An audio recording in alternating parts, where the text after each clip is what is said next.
Operasi Jokowi mendadak gagal. Kenapa?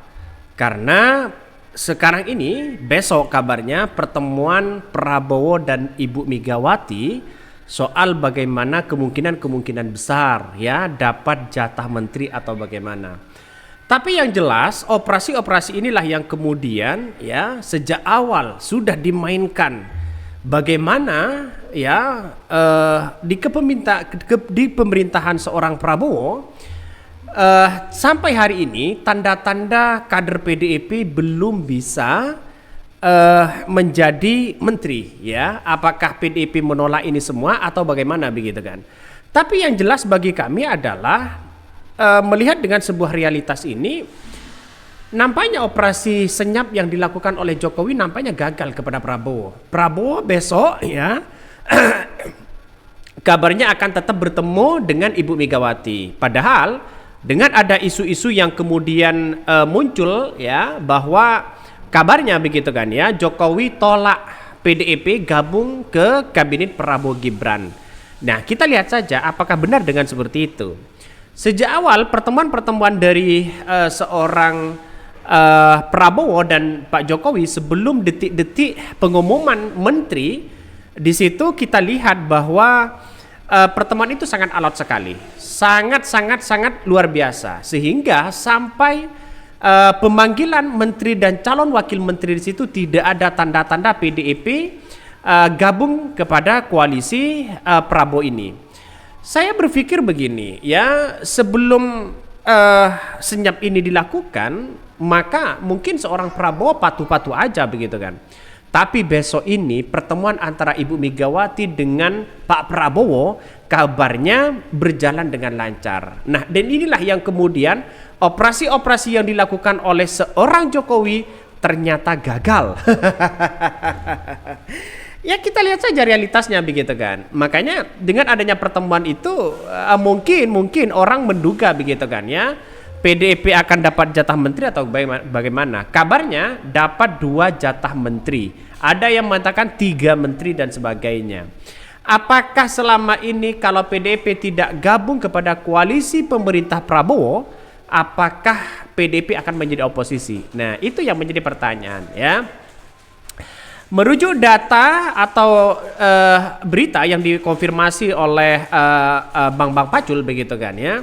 Di situ PDIP pecah ada 3 opsi, ada 3 aspirasi. Yang satunya gabung ke Prabowo, yang satunya tidak, yang satunya ada yang mengatakan tidak bergabung, dan itu hal yang biasa.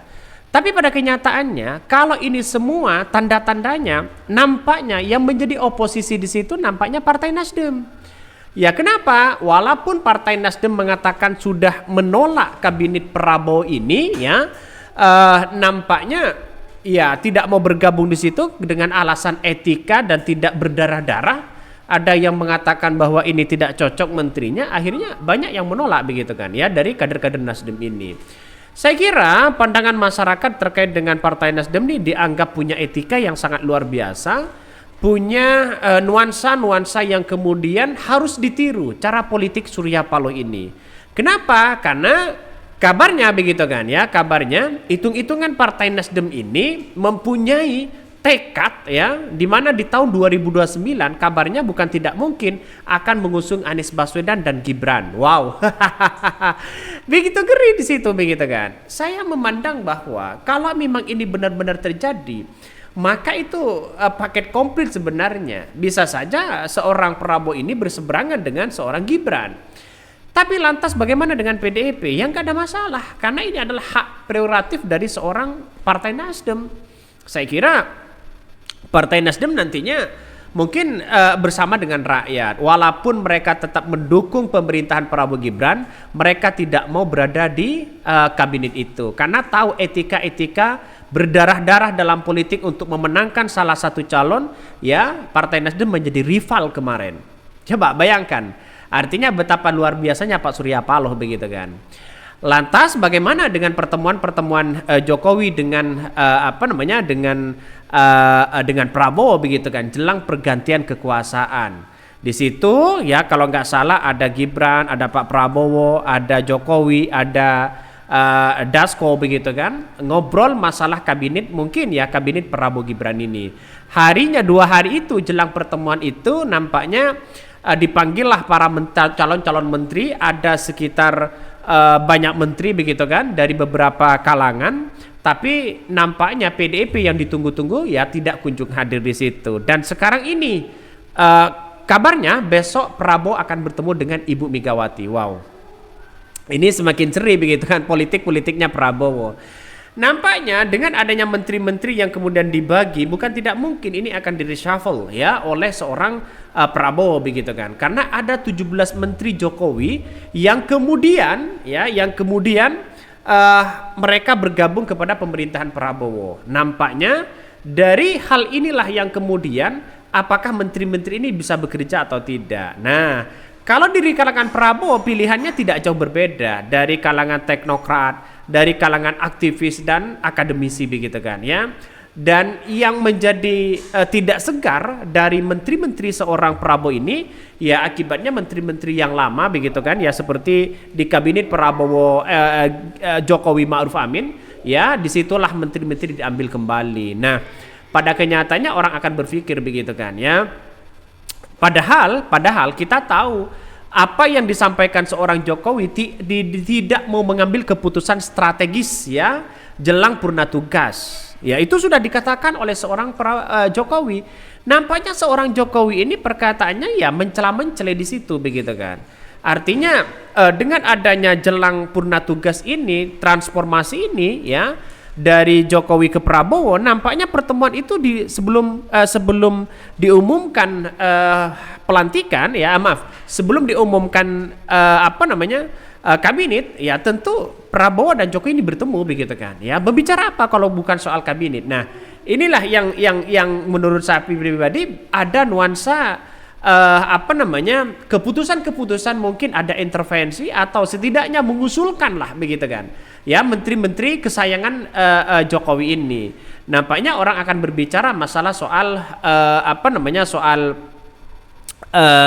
bagaimana keterlibatan seorang Jokowi di situ begitu kan. Saya memandang bahwa sampai hari ini tanda-tandanya ya tetap itu begitu kan, orang-orang dan kesayangan seorang Jokowi.